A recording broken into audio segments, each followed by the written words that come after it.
అంబరీష మహారాజు తన మనస్సును శ్రీకృష్ణ భగవానుని పాదపద్మముల చెంత స్థిరముగా నిలిపెను. ఏం చేసినాడు? ఎందుకు ఆయన నిగ్రహంగా ఉండగలిగినాడు? అంత ఆయన్ని హింసించిన, అంత బాధ పెట్టిన, అంత ఆయన్ని క్రోధానికి గురి చేసిన కదలని స్థితిలో స్థిరంగా ఎందుకు ఉండగలిగినాడు అంటే, ఆయన తన మనస్సుని ఆ శ్రీకృష్ణ పరంధాముడి పాద పద్మాల దగ్గర పెట్టినాడు ఆయన మనస్సుని.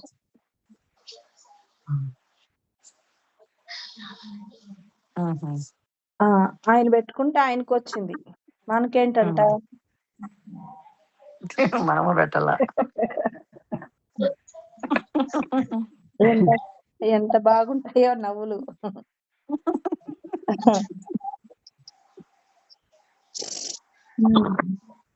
అమ్మ దీన్ని వివరించారమ్మా, పాదముల దగ్గర పెట్టడం అంటే?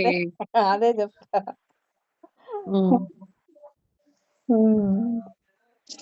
అంటే నిరంతరం మనం ఇప్పుడు నేను ఆత్మ చైతన్యాన్ని అనే ఎరుకని నిరంతరం ఉంచుకోవడం.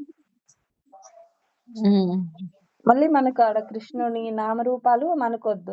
నామరూపాలు ఉన్నంత కాలం మనం ఒకటి కాలేము, దాన్ని ఒకటిగా చూడలేము. తన వేరు మనం వేరుగా ఉంటాం. ఆయన పూజింపబడిన వాడు, మనం పూజించే వాళ్ళం. అప్పుడు రెండే కదా, ఒకటి కాదు కదా. ఎదురుగా ఆయన ఉంటే మనం పూజిస్తాము, అక్కడ ఒకటి ఇక్కడ ఒకటి, రెండు ఉంటాయి కదా. ఆ రెండున్నంత కాలం అది ఒకటి కాదు. అట్లా కాకుండా ఆ జాగాని ఎదురుగా కాకుండా మన లోపల అది మనమే. ఆ కృష్ణుడు ఎదురుగ్గా కాదు, మన లోపల ఉండేది. మన ఆత్మే కృష్ణుడు. ఆ ఆత్మ చైతన్య స్థితిలో మనం ఉండడం, నిరంతరం ఆ ఎరుకలో ఉండడం, ఆ ఆత్మ చైతన్య స్థితిలో ఉండడం, ఆత్మకి మన మనస్సుని అర్పించడం, ఆత్మ అనే పాద పద్మాలకి మన మనస్సును అర్పించడం.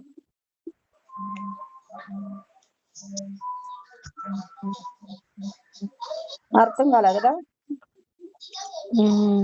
అంటే మనలోనే కృష్ణుడిని ఊహించుకోవడమా? కృష్ణుడిని ఏం ఊహించుకోనక్కర్లే, మన ఆత్మనే, మన ఆత్మే దానికి ఆ పేరు కృష్ణ అని, అంతే కదా. అంతే అంతే. అందుకే ఆత్మ చైతన్య స్థితిలో ఉండడం అంతే. ఏమి దీని పూర్తి అర్థం ఏమి, దాని తత్వం ఏమి అంటే నిరంతరం నువ్వు ఆత్మ చైతన్య స్థితిలో ఉండడం అని. నీతో నువ్వు ఉండడం, నీతో నువ్వు రమించడం. ఆ రమించినప్పుడు నీకేది కనిపించదు, వినిపించదు ఎవరేమన్నా. అది అంబరీషుడు చేసిండే పని.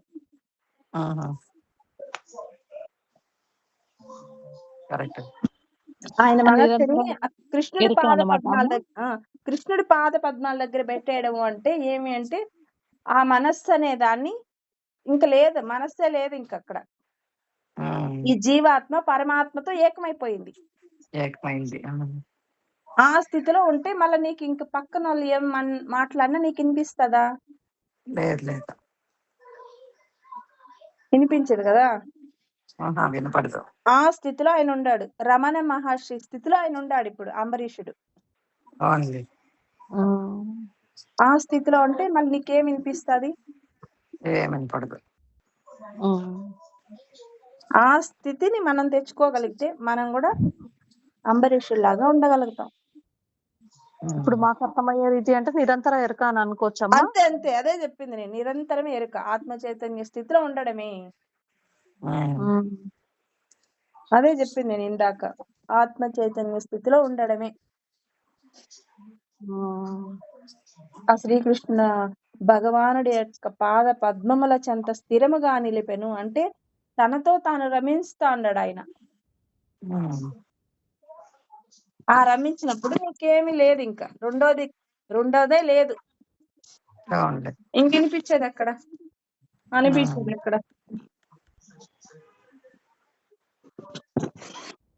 ఆ స్థితిలో, ఆ స్థాయిలో మనం ఉండగలిగితే భగవంతుడు మన కోసం వస్తాడు, మనతో ఉంటాడు. వచ్చేదేమి, మనమైపోయినాం అప్పుడు. మనము ఆయన ఏకమైపోయింది. మళ్ళీ మనకు కావాల్సింది ఏమీ లేదు ఇంకా.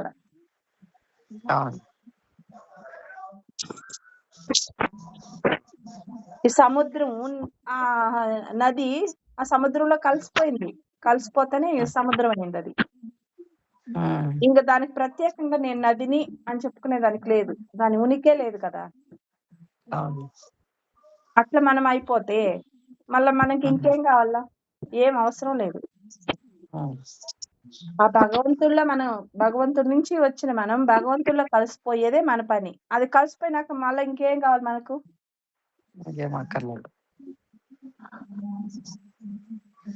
అర్థమైంది అనిత?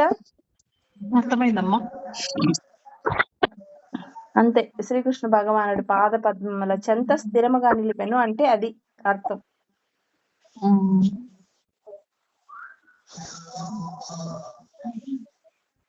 తన వాక్కును కృష్ణుని ధామమును వర్ణించుట ఎందు వియోగించను.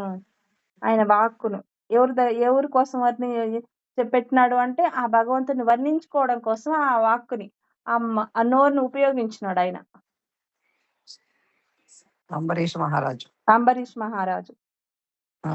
అంటే ఇక్కడ ఏం తీసుకోవాలంటే మనస వాచ కర్మన త్రికరణ శుద్ధిగా ఆయనలో లీనమైపోయినాడు. సపరేట్ గా ఏమి లేదు, ఆ అంబరీషుడు అని సపరేట్ గా లేడు అని.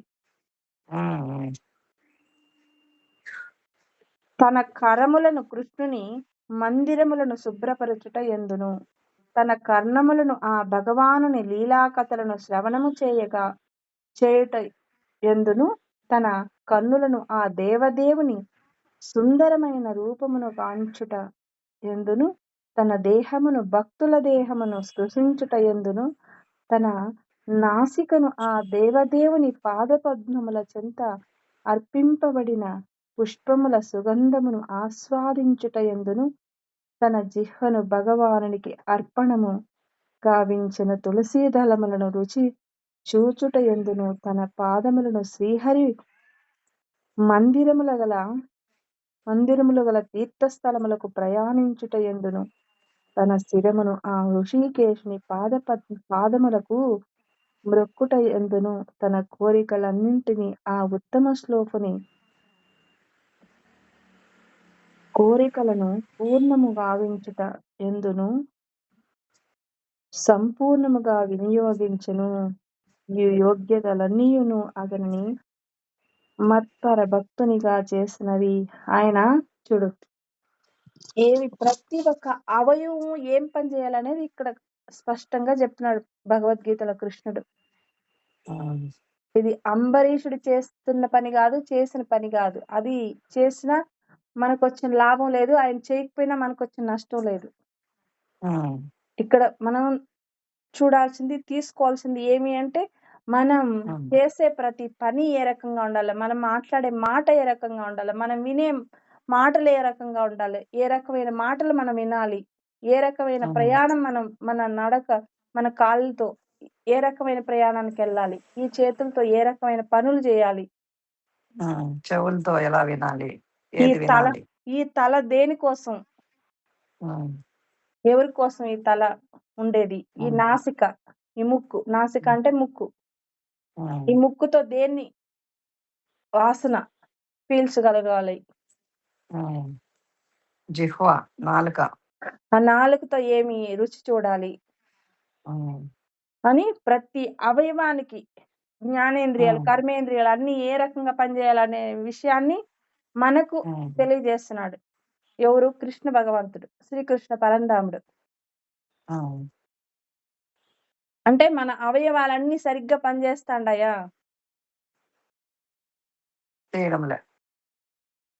మరి మంచిగా రిజల్ట్ ఎట్టొస్తుంది మనకి? అందుకే కదా రావట్లే. మన తల ఎందుకుంది? తల ఎత్తి నేను అని అహంకరించడానికి ఉంది మనకు. నేను ఇది చేసినా, అది చేసినా, అది సాధించినా, ఎన్ని కోట్లు సంపాదించినా, ఇంత చేసినా, అంత చేసినా కాదు. నీ తలను ఆ పాద పద్మాలకి ఆంచి నమస్కరించడానికి, మొక్కడానికి, దించి ఆయన పాదాలకు పెట్టేదానికి ఉండేది ఈ తల. ఈ చేతులు ఆయన కోసం, ఆయన గుడిని శుభ్రం చేయడానికి, ఆయన వస్త్రాలని శుభ్రపరచడానికి, ఆయనకి అలంకరించడానికి, ఆయనకి సేవ చేసుకోవడానికి. Okay okay. ఈ నాలుక ఎందుకు, ఈ నోరు ఎందుకు అంటే, ఈ నాలుక ఆ తులసి ఆయనకి అలంకరించిన తులసిని రుచి చూడడానికి,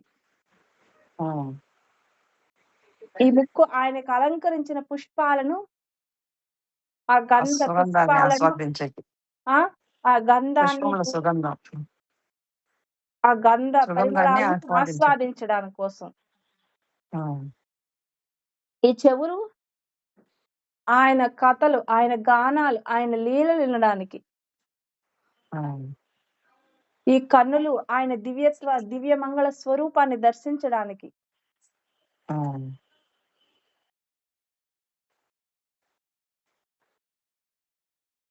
ఈ అందుకే మనస వాచ కర్మన ఏ రకంగా చూసుకున్నా ఇది తప్ప ఇంకేమీ చేయకూడదు మనం.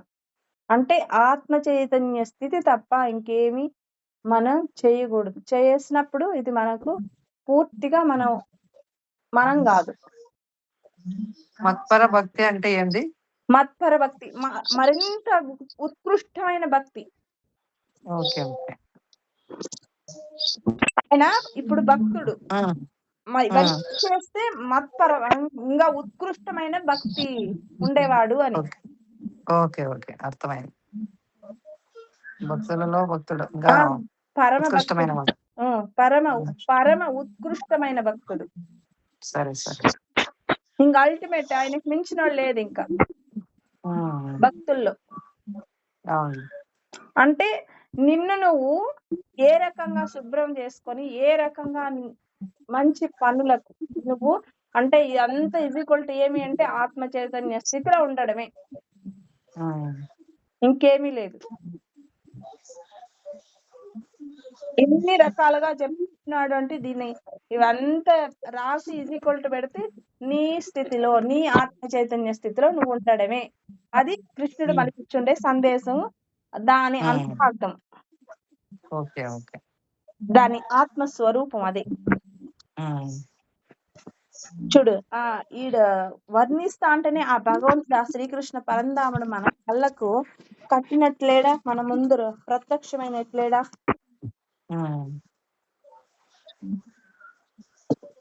అమ్మ ఇది వినిపించినట్టేనామో, దీనికి అంతరార్థాలు ఉన్నాయా ఇంకా? ఇందాక అదే కదా చెప్పింది. అంతరార్థము ఏమి అంటే మనం ఏ పని చేసినా మన స్థితిలో మనం ఉండడం. ఈ చెవులతో విన్నా, కళ్ళతో చూసినా, నాలుకతో రుచి చూసినా, ఈ ముక్కుతో సువాసన పీల్చిన, ఈ తలలో నేను అని ఆత్మ చైతన్య స్థితిలోనే ఇవన్నీ చెయ్యి. ఈ పాదముల దగ్గర కృష్ణయ్య పాదముల దగ్గర పువ్వులు వాసన చూడము అని ఉంది కదమ్మా. అదే చెప్పింది, నువ్వు ఏ పని చేసినా ఆత్మ చైతన్య స్థితిలో చేయడమే. నీకు ఏ కోరికున్నా, నువ్వేం చెయ్యాలనుకున్నా నువ్వు ఎరుకలో ఉండి చేయడమే. చేసేదేమి లేదు, మళ్ళీ అదే ఆ స్థితిలో నువ్వు ఉండు అని. Okay okay, thank you, bye bye. Bye bye. ఇన్ని రూపాలుగా ఎందుకు చెప్తాడు, ఇన్ని రకరకాలుగా అంటే ఇన్ని దేనికోసం అంటే నీ స్థితిలో నువ్వు ఉండడం, నీ ఆత్మ చైతన్య స్థితిలో నువ్వు ఉండడం కోసమే. అది అల్టిమేట్. మళ్ళీ మనం ఎదురుగా కృష్ణుడి విగ్రహం పెట్టుకొని దానికి పూజ చేసి, దానికి పుష్పాలు అలంకరించి అది చేసినా తప్పులేదు. కాకపోతే అది అక్కడే వదిలేయకూడదు, మళ్ళీ అది మన లోపలికి తీసుకోవాలి. మళ్ళీ బయట ఒకటి లోపల ఒకటి కాకుండా మన లోపలికి తీసుకోవాలి. అదే నేను అని తీసుకోవాలి. అక్కడ చెప్పేటి అన్ని కృష్ణుడి పాదాలకు పూజించు, వాసన చూడనే మనం ఏదైతే వాసన చూడు, స్పృశించు అని అది అంటుండ్రో అది మనం దాని మీద ఫోకస్ పెట్టాలి, అంతే కదమ్మా. అదే మనమని. అదే అందుకే ఆత్మ చైతన్య స్థితి అనింది. అంటే నువ్వు లౌకికంలో ఏ పనన్నా చెయ్యి, ఈ భూమి పైకి వచ్చినావు కాబట్టి నువ్వు ఏ పని చేసినా దీన్ని గుర్తు పెట్టుకో, ఇది ఎరుకలో ఉంచుకో, ఆత్మవి అని. ఈ పాయింట్ భలేగా ఉండిందమ్మా, మస్తు తట్టింది పాయింట్. ఎన్నిసార్లు విన్నా కూడా ఇది చాలా ఈజీగా అర్థమైంది ఇది. ఎన్ని ఆ ఏ పని చేసినా నువ్వు దీన్ని మర్చిపోకు. ఇది మర్చిపోయి చేస్తే అదంతా వేస్ట్ మళ్ళీ. నువ్వు ఈ రకంగా చేస్తే పరమ ఉత్కృష్టమైన భక్తుడివి అవుతావు నువ్వు. అల్టిమేట్ ఇంకా దానికి మించింది లేదు ఇంకా. ఆత్మకి మించింది ఏముంది ఇంకా? అవును. ఏం లేదు కదా.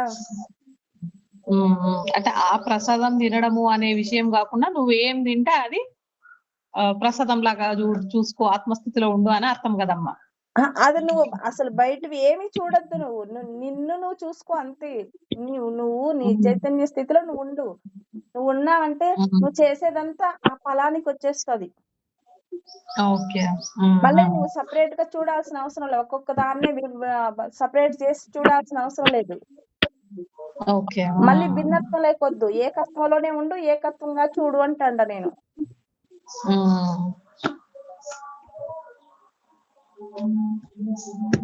ఓకే ఓకే అమ్మా, అర్థమైంది. నువ్వు ఆ రకంగా అనుకున్నా తప్పలేదు. మళ్ళా రెండుగా వద్దు అంటాండ.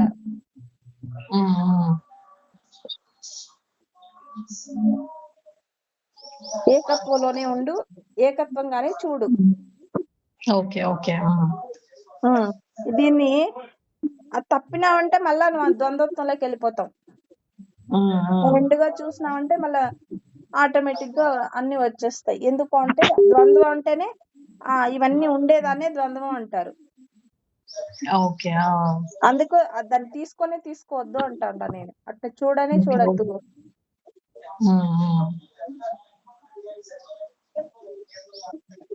ఆ ప్రసాదాలు అవేమి వద్దు, అవేమి చూడకు. నువ్వు నీ చైతన్య స్థితిలో ఉండడమే ఇవన్నిటికీ. అందుకే చెప్పింది ఇవన్నీ రాసి ఈక్వల్ టు అంటే ఏమి అంటే నీ ఆత్మ చైతన్య స్థితిలో ఉండడమే, ఇంకేం లేదు. మళ్ళీ ఆడ మనం చేయాల్సింది నువ్వు ఆత్మ చైతన్య స్థితిలో ఉంటే నీకు ఆడ ప్రసాదం ఏమి కనిపించినా అదంతా భగవంతుని స్వరూపంగానే కనిపిస్తుంది. భగవంతుని స్వరూపంగా చూడగలుగుతావు నువ్వు అప్పుడు. మళ్ళా ఆడ నీకు పులిహోరన, దద్దోజనమ ఇవే కనిపించవు. ఆ జాగాలో భగవంతుడే కనిపిస్తాడు నీకు. అంటే వన్నెస్ అన్నమాట. అది చెప్పింది వన్నెస్ నుంచి చూడు, వన్నెస్ నే చూడు అని. మళ్ళీ ఆడ ప్రసాదాలు అంటే మళ్ళా రకరకాలుగా వస్తాయి మళ్ళీ. అందుకే అవేవి వద్దు.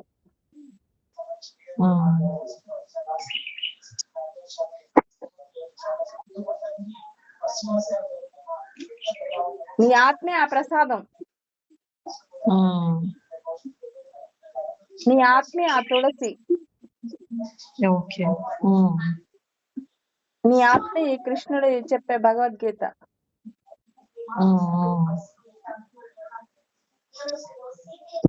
నీ ఆత్మే ప్రయాణం. మీరు చదువుతున్నప్పుడు అది వేరేగా అర్థమవుతుంది, ఇప్పుడు చెప్తుంటే ఇది ఉండింది. అదే చదివితే పైన చదివితే ఇది అర్థం కాదు అంత ఈజీగా. దాని అర్థం వేరే అయిపోతుంది. అప్పుడు అసలైంది మనం పట్టుకోలేము ఎప్పటికీ. పట్టుకోలేనప్పుడు మనకు అసలు దొరకదు కదా. దొరకనప్పుడు మనం ఎంత తిరిగి అడ్రస్సే తెలియనప్పుడు ఎంత తిరిగినా ఎంత ప్రయాణం చేసినా అంటే ప్రయోజనం ఏముంది? అడ్రస్ తెలుసుకోగలిగితే ఎప్పుడో ఒకప్పుడు చేరుకుంటాం దాన్ని. మళ్ళీ దానికి ఎన్ని దారులు ఉన్నాయి, ఏ దారిలో వెళ్తే త్వరగా చేరుకోవచ్చు, సేఫ్టీగా చేరుకోవచ్చు, ఇవన్నీ మళ్ళీ ఆలోచించవచ్చు. అడ్రస్ తెలియకపోతే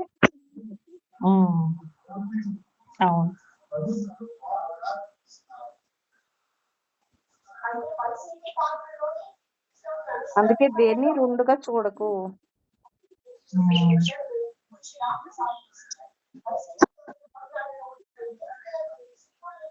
రెండుగా చూసినంత కాలం మనకు అది ద్వంద్వంగానే ఉంటది. ద్వంద్వం అంటే ఇంక సుఖ దుఃఖాలు, లాభ నష్టాలు, కష్ట సుఖాలు ఇవన్నీ ఉంటాయి. అందుకే దాంట్లోకి వెళ్ళకు అంటుండ.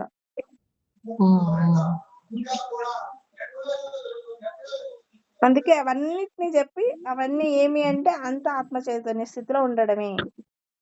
ఉమ్, నేను చూస్తున్నది ఆత్మని, నేను చూసేది ఆత్మని, చూడబడేది ఆత్మే. అర్థమైందా? అర్థమైంది. ఉమ్. నేను చేసేది ఆత్మే, చేయబడేది ఆత్మే, చేసింది ఆత్మే. ఉమ్, వాసన చూసింది ఆత్మ, వాసన వస్తున్నది ఆత్మ, ఉమ్, ఆ వాసనగా ఉండే పదార్థం ఆత్మ. ఉమ్, దీంట్లో వేరే ఎక్కడుంది? ఇంకా ఇన్ని రకాలు ఎక్కడుంది? ఉమ్, లేదు, లేదమ్మా. ఉన్నది ఒక్కటే కదా. అవును. అందుకే ఆయన మన శ్రీ కృష్ణ భగవానుడి పాద పద్మాలకు ఆయనపై నిలిపినాడు అని చెప్పింది ఫస్ట్ లోనే ఒక వాక్యంలోని. అంటే చైతన్య స్థితిలో ఉండాడు, ఆత్మ చైతన్య స్థితిలో ఉండాడు ఆయన. ఉండి ఈ పనులన్నీ చేసిన ఇవన్నీ దేనికి అంటే దానికోసమే. ఉమ్, నువ్వు దేన్ని చూసినా ఆ భగవంతుని చూడగలగాలి.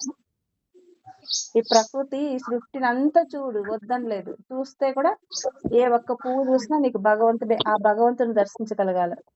భగవంతుడు అంటే మళ్ళీ ఆత్మే. ఓకే. ఉమ్. నేనే, ఈ పువ్వుగా ఉండేది నేనే, ఈ చెట్టుగా ఉండేది నేనే, ఈ మనిషిగా ఉండేది నేనే, ఈ కుక్కగా ఉండేది నేనే. మరి నీ రెండుగా ఎక్కడ కనిపిస్తుంది? అవును. ఈ దృష్టి కోణాన్ని తెచ్చుకోమని ఇక్కడ కృష్ణుడు చెప్తా ఉండేది.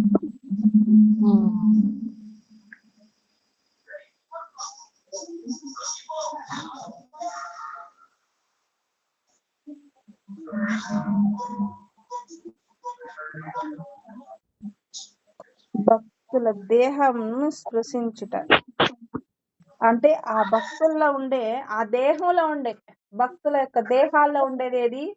ఆత్మ చైతన్యం కదా. దాన్ని చూడు అని.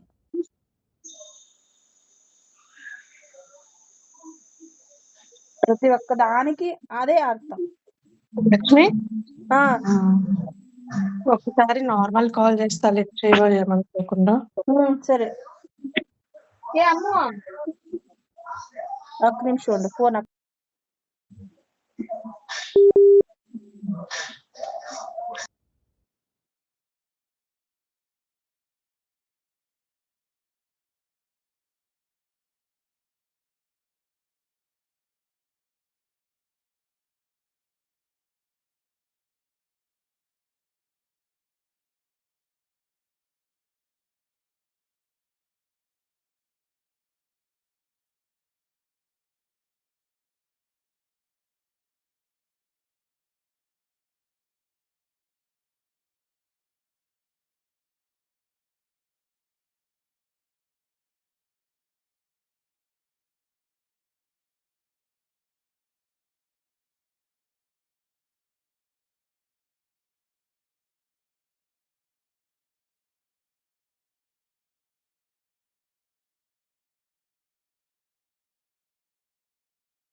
నువ్వు అసలు ఏడవలసిన అవసరమే లేదు. ఎందుకు ఏడుస్తానో నాకైతే అర్థం కాలేదు.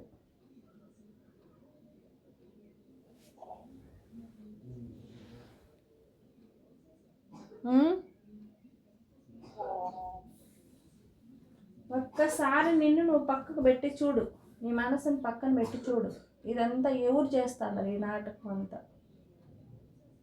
ఏడుపు ఎవరికి వస్తుంది? నేను చేసినానని దేనికి వస్తుంది? ఏదంటా ఉంది?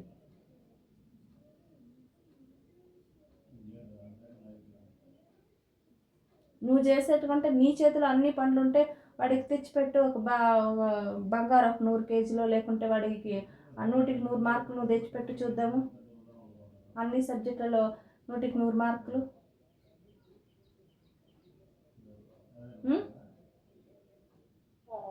అన్నీ నీ చేతిలో ఉంది కదా, నువ్వే చేసేది కదా అన్నీ.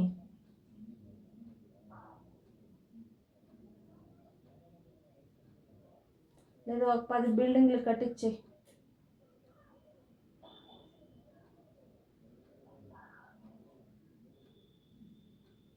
మళ్ళీ నేను నేను నేను నేను అనద్దు అంటే నేను నేను నేను ఆ నేను తీసి పక్కన పెట్టి చూడు, అప్పుడు తెలుస్తుంది నీకు సత్యం ఏది అని.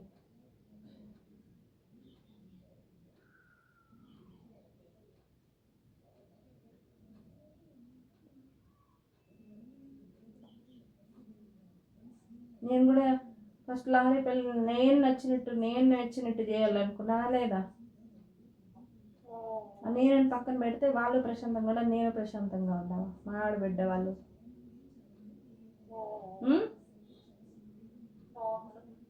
వాళ్ళ తిట్టి వేరే పంపించిన. ఎప్పుడు మోహంలో ఉన్నప్పుడు, నా బిడ్డ అనుకున్నప్పుడు, దాని నుంచి పక్కకు వచ్చి చూస్తే అసలు సత్యం కనిపించింది. ఇది నేను కాదు, నేను చేయాల్సిన పని కాదు, ఇది నాది కాదు అర్థమైంది. కాబట్టి సైలెంట్గా పక్కకు వచ్చిన. ఇప్పుడు అందరూ ప్రశాంతంగా ఉన్నాం. లేదంటే ఎంత గొడవలు ఉంటాయి నువ్వు ఊహించి ఒకసారి.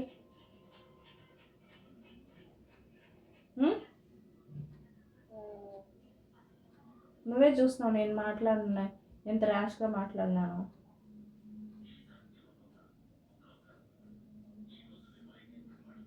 దాన్నే నేను పెట్టుకుంటే ఈరోజు నేను ప్రశాంత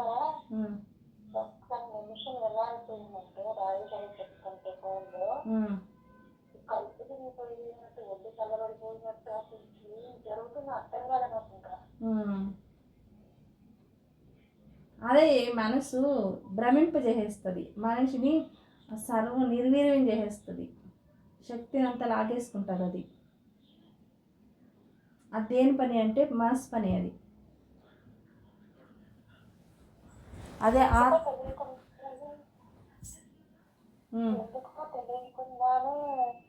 ఏంటో లక్ష్మి, ఒకసారేమో వాడు ఐదు చూస్తుంటే ఇంకో ఐదు చూస్తే ఒక ఐదేమో చిన్నగా కనిపిస్తుంది, ఇంకొకసారి ఏమో నార్మల్ గా కనిపిస్తుంది. ఏంటో అర్థం కావట్లేదు. దిష్టి తీస్తానా, దిష్టి తగ్గుతుంది బాగా పిల్లలకి అని చెప్తున్నారని దిష్టి తీస్తున్నాను. ఒక 4 రోజులకి దిష్టి కూడా తీయట్లేదు. అసలు వాడు స్నానం చేస్తున్నాడు వస్తున్నాడు. దిష్టి తీసినప్పుడేమో ఒక రకంగా ఉంటుంది, దిష్టి తగిలినప్పుడు ఒక రకంగా ఉంటుంది. లక్ష్మి వాడు అయ్యేంటో అర్థం కావట్లా. అంతే. నాకు కూడా చాలా మంది ఒక కన్ను నీకు చిన్నది, ఒక కన్ను పెద్దది అన్నారు. నాకైతే తెలియదులే. నువ్వు కూడా ఎప్పుడో చెప్పినట్టు గుర్తు. నాకైతే అసలు తెలియదు అసలు. ఒక్కొక్కరైతే నీకు మెల్లకన్నా అని కూడా అన్నారు. గుర్తులే ఎవరు అని.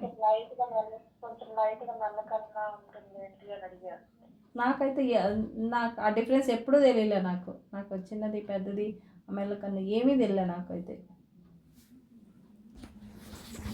వాడు అలానే కనిపిస్తుంది. నిన్న మా వదిన కూడా ఉంది, ఏంటో నా కన్ను చిన్న కనిపిస్తుంది అని ఉంది. మళ్ళీ ఈ రోజు చూస్తే నార్మల్ గా కనిపించింది. వాళ్ళు దిష్టితో వేస్తున్నప్పుడు ఒక రకంగా, దిష్టి వేయినప్పుడు ఒక రకంగా అలా అనిపిస్తుంది. అసలు ఏంటో పిల్లలు నాకు అర్థం ఏం చేయాలో నాకు అర్థం కాదు. దిష్టి తాగకుండా సరే రుద్రాక్ష వేస్తున్నాను, ఏ రోజు పెడుతున్నా, ఇంకేం చేయాలి?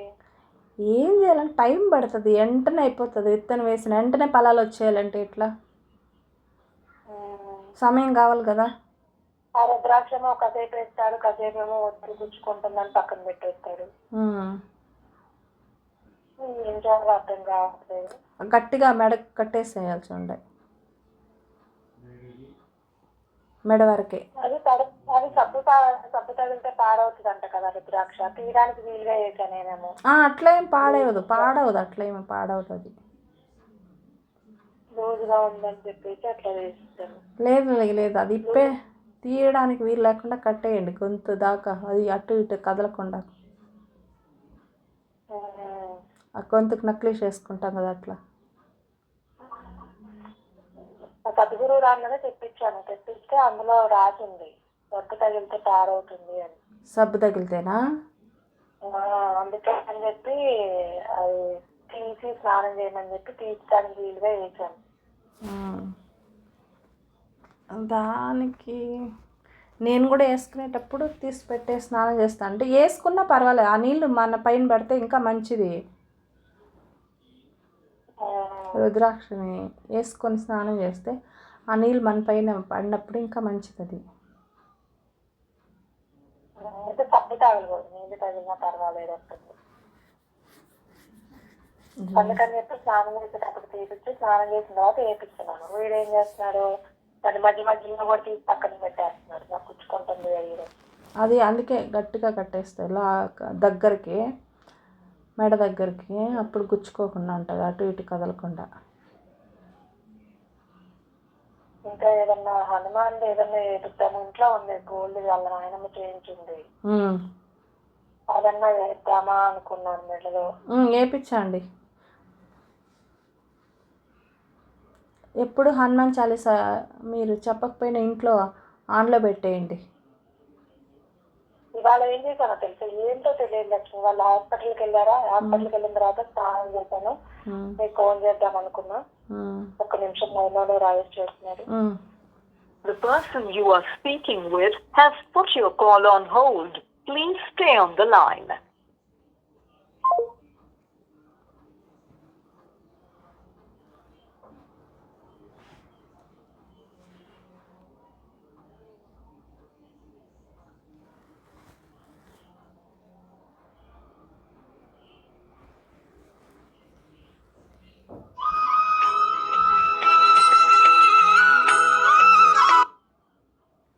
హలో.